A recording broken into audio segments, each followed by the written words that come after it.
Soyez le bienvenu, vous êtes ministre chargé de l'enseignement supérieur et de la recherche et vous répondez aux questions d'Alix Bouillaguet. C'est parti. Philippe Baptiste, une surveillante de 31 ans poignardée par un élève de 14 ans. Le drame se déroule à Nogent, en Haute-Marne. Alors c'est un bourg tranquille, hein, Nogent. Comment on explique ça? François Bayrou, il parle de décomposition de la société. D'abord, c'est un drame, et permettez-moi juste d'avoir un mot, évidemment, pour la famille de cette dame, évidemment, et pour aussi toute la communauté éducative. Je pense qu'effectivement, c'est quelque chose qui est multifactoriel et qu'aujourd'hui, il faut qu'on réagisse. Et c'est une réaction qui doit être forte parce qu'on a une épidémie de faits qui ressemble à cela.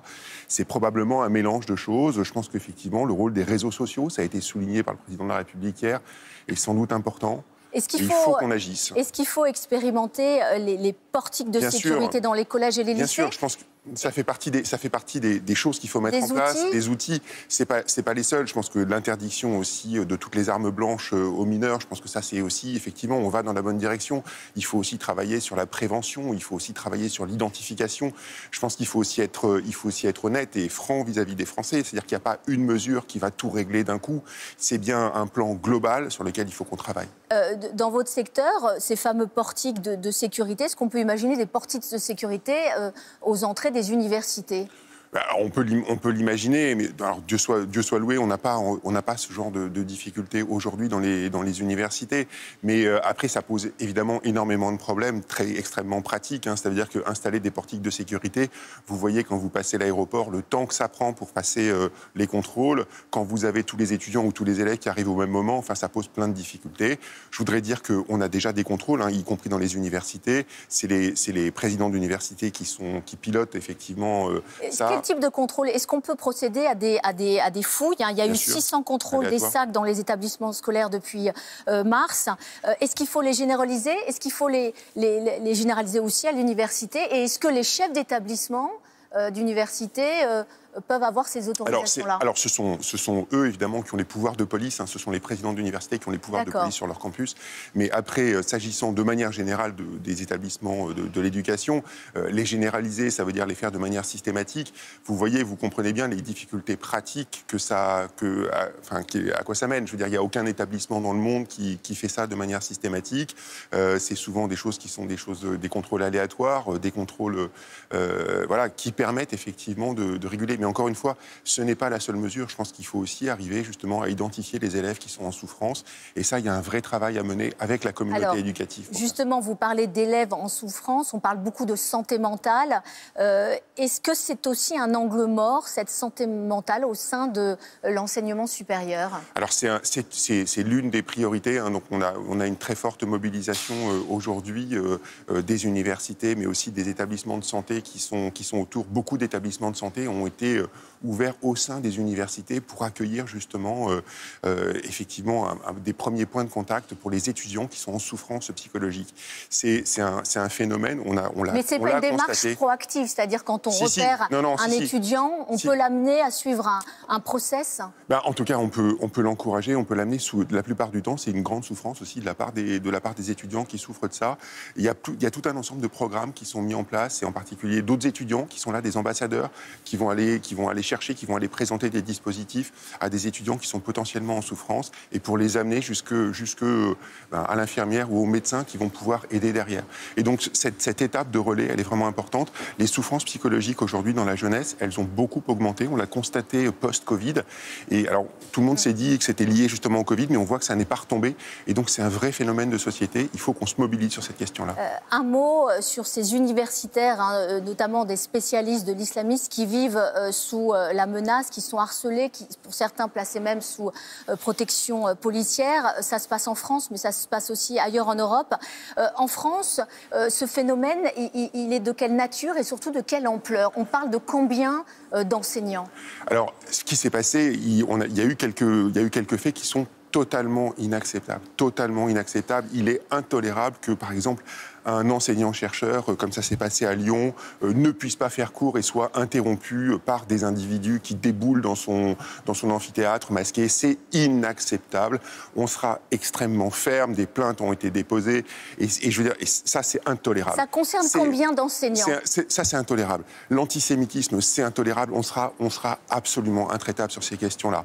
Après, maintenant, il faut aussi être clair. Est-ce que ce phénomène-là, c'est un phénomène qui est généralisé, comme ça peut être décrit de temps en temps?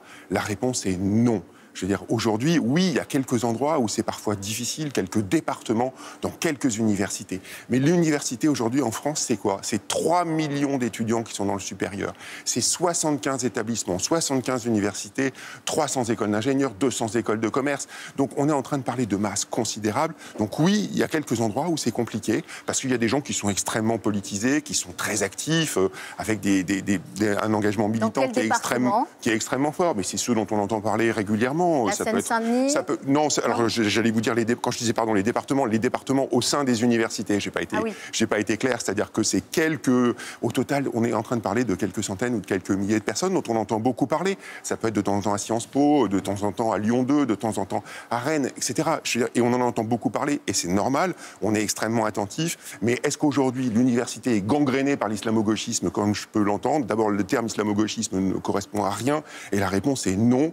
L'université, c'est un endroit où on étudie, c'est un endroit où on confronte des opinions, c'est un endroit de liberté académique, c'est un endroit où on fait de la chimie, c'est un endroit où on fait de la physique, c'est un endroit où on fait des maths, où on apprend, et on ne va pas réduire l'université et 3 millions d'étudiants à quelques cas. Depuis son élection, Donald Trump a multiplié les actions ou les déclarations contre le monde de la recherche. Emmanuel Macron a dit encore d'ailleurs hier soir aux chercheurs, venez chez nous. De manière très concrète, combien de chercheurs ont été accueillis en France depuis qu'il a commencé à lancer cet appel? Alors, en fait, la question ne se pose pas comme ça, parce que des chercheurs étrangers qui viennent en France, c'est tous les ans depuis des décennies. C'est-à-dire que, et c'est vrai qu'on a des chercheurs français qui partent à l'étranger, et on a des chercheurs étrangers qui viennent en France. Ça, c'est la vie de la recherche. Mais est-ce que ça s'est accéléré quand même? Alors, ce qui est très clair, vous voyez bien, c'est comme si je vous disais demain matin, est-ce que vous allez partir chez CNN? Vous voyez bien que ça ne va pas se faire d'un claquement de doigts. C'est quelque chose qui prend du temps. Donc on a aujourd'hui des milliers de candidatures. C'est-à-dire qu'aujourd'hui, il y a des milliers de candidatures de chercheurs ou d'enseignants-chercheurs qui sont aujourd'hui dans des universités américaines, y compris des universités très prestigieuses, qui aujourd'hui veulent venir en France. Ça va se concrétiser. Ils veulent venir en France malgré le manque de moyens, parce que c'est ce qu'on entend. C'est ce qu'on entend souvent de la part de chercheurs qui disent nous, on n'a pas les moyens. Moi, je vais vous dire, aujourd'hui, on investit énormément pour la recherche. Est-ce qu'on investit assez? Moi, je vous dirais toujours, comme l'ensemble de mes camarades scientifiques, on peut toujours faire plus et on doit faire plus. Mais aujourd'hui, il y a une loi de programmation sur la recherche qui a amené aujourd'hui déjà 6 milliards d'euros sur la table. Il y a encore 19 milliards qui doivent arriver d'ici 2030, en plus des budgets qui sont des budgets récurrents. Donc pas de problème de budget à l'automne. Il faut qu'on tienne le cap. Il faut qu'on tienne le cap de cette loi de programmation. Ça, c'est fondamental. Il faut qu'on continue à investir. Et moi, je vais vous dire pourquoi est-ce qu'on doit investir. Parce qu'on construit l'avenir de la France, on construit l'avenir de l'Europe. C'est pas simplement ma petite opinion sectorielle et pour défendre mon bout de périmètre. J'y crois profondément parce qu'en fait, quand on investit dans la recherche, on investit dans l'innovation, on investit dans les entreprises de demain. Et si demain, vous voulez des emplois en France, et si demain vous voulez des industries, des entreprises qui innovent et qui sont compétitives, vous avez besoin de recherche. 2 questions encore rapides. Donald Trump, qui a entamé un bras de fer avec Harvard, suspecté selon lui d'être un incubateur du wokisme. Il veut restreindre l'entrée aux étudiants étrangers. Est-ce qu'aujourd'hui des étudiants français qui souhaitent aller aux États-Unis, notamment à Harvard, doivent s'inquiéter pour obtenir leur visa ? Ah, mais c'est pas qu'ils doivent s'inquiéter, c'est qu'ils sont inquiétés. C'est-à-dire qu'on a effectivement, moi je reçois régulièrement des messages de personnes qui effectivement sont aujourd'hui dans une situation de blocage parce que les procédures d'attribution de visa sont suspendues, etc.